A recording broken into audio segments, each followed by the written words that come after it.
माना जाता है मंगलवार के दिन अंजनी पुत्र हनुमान जी का उपवास, पूजा और व्रत कथा कहने और सुनने से हनुमान जी की विशेष कृपा प्राप्त होती है।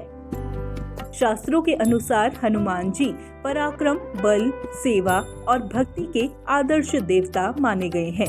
तो आइए आपको श्रवण कराते हैं मंगलवार की व्रत कथा। एक समय की बात है, एक ब्राह्मण दंपति की कोई संतान नहीं थी, जिस कारण वह बेहद दुखी थे। एक समय ब्राह्मण वन में हनुमान जी की पूजा के लिए गया। वहां उसने पूजा के साथ महावीर जी से एक पुत्र की कामना की। घर पर उसकी स्त्री भी पुत्र की प्राप्ति के लिए मंगलवार का व्रत करती थी। वह मंगलवार के दिन व्रत के अंत में हनुमान जी को भोग लगाकर ही भोजन करती थी। एक बार व्रत के दिन ब्राह्मणी ना भोजन बना पाई और ना ही हनुमान जी को भोग लगा सके। उसने प्रण किया कि वह अगले मंगलवार को हनुमान जी को भोग लगाकर ही भोजन करेगी। वह भूखी प्यासी 6 दिन तक पड़ी रही। मंगलवार के दिन वह बेहोश हो गई। हनुमान जी उसकी निष्ठा और लगन को देखकर प्रसन्न हुए।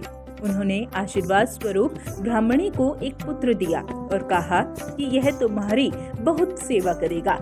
बालक को पाकर ब्राह्मणी अति प्रसन्न हुई। उसने बालक का नाम मंगल रखा। कुछ समय उपरांत जब ब्राह्मण घर आया तो बालक को देख पूछा कि वह कौन है।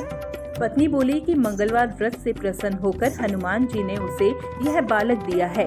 ब्राह्मण को अपनी पत्नी की बात पर विश्वास नहीं हुआ। एक दिन मौका देख ब्राह्मण ने बालक को कुएं में गिरा दिया।